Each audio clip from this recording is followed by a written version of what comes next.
Now, Mr. President, this next question torments me personally. Shame? There are about 20 floors, give or take, of people trapped above the crash scene on that dreadful morning. So I ask you, why didn't anyone make it onto the roof? Are you sure no one made it to the top of the South Tower? Positive, Mr. President. You can find clear footage of the rooftop on YouTube, filmed from a helicopter hovering above the South Tower, showing the roof was completely empty. Say hypothetically there were people trapped above the fire level, knowing that they couldn't head down and their only option left was to exit via the rooftop. How many do you think would have been powerful, adrenaline pumped people fighting for their lives, using every possible means available and every ounce of strength to ensure that they made it to the rooftop? Not one of these people fighting to escape a blaze that melted steel, not one of these people made it up there. Now, what obstacle could have possibly stopped people fighting for their lives? A door welded shut? Stairwell filled in with concrete? Maybe they were gassed. Only God knows. That's out there, Charlie. And the helicopter footage backs this claim by showing that not one person, not one, made it onto the rooftop for extraction or rescue by America's finest. I think they're overcome with smoke. Now, if I hear any feeble-minded person tell me that the winds were too strong or the altitude wasn't safe for a rescue attempt, remember this. Apart from the military, the US Coast Guard, whose motto is Semper Paratus,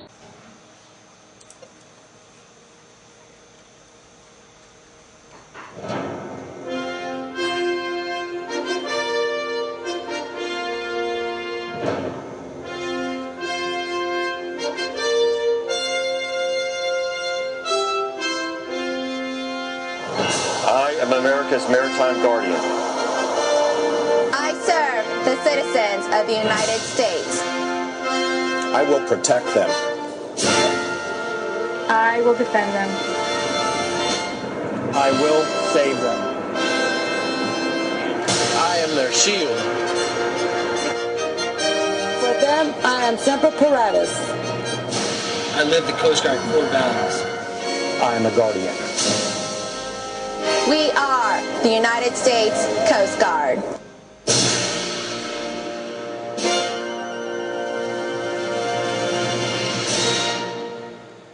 Latin for always prepared, send their helicopters out in hurricanes and cyclones to save lives in any kind of weather.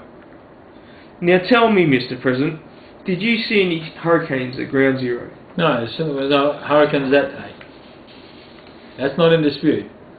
How would it look on CNN live broadcast worldwide to see a rooftop packed with almost 2,000 souls screaming to be saved, arms waving in the air, terror-filled faces, the world watching in shock horror when then watching helplessly as all those souls freefall 110 stories at freefall speed, to be vaporized between concrete and molten steel, caught on film from news helicopters circling above. Mr. President, it would have been too much for the audience to accept. And rightly so.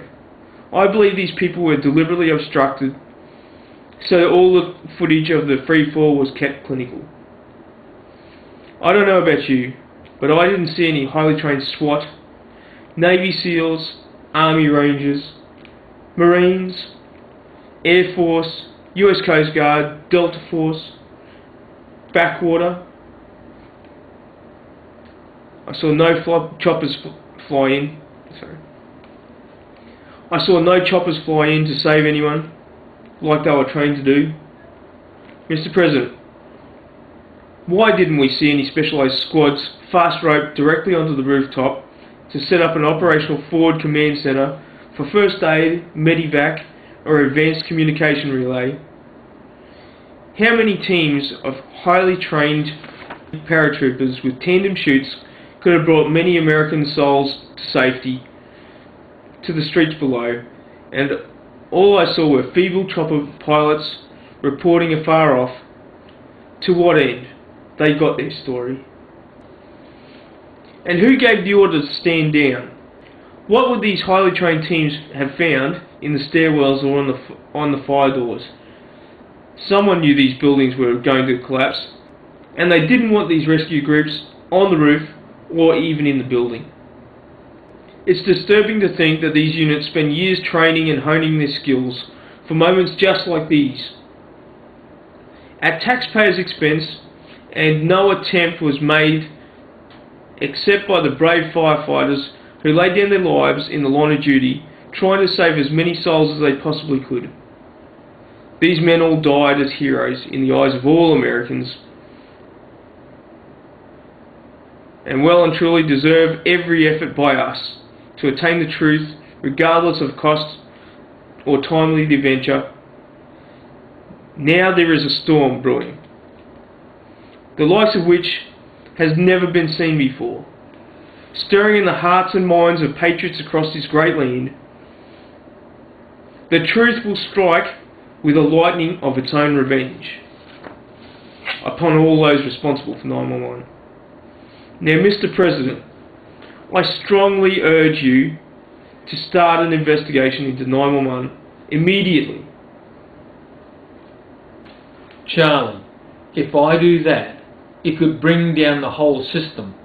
You're asking far too much. Fiat justitia et parat mundus. What? Charlie, my Latin's a bit rusty. How does that translate? Do the right thing, come what may. Sorry, Charlie, that's not going to happen. With great power comes great responsibility. It's time, Mr. President. Mr. President. Yes, Charlie. I have one last request. Would you mind reading this poem which I brought with me today, which was written for and dedicated to all families, friends and first responders of 9/11? Well, sure, Charlie, that's the least I can do for my fellow Americans. So you have it there already, huh?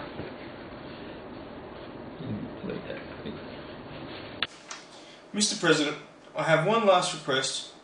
Would you mind reading this poem which I brought with me today, which was written for and dedicated to all the families, friends, first responders and all who lost their lives that day? Sure, Charlie, that's the least I could do for my fellow Americans.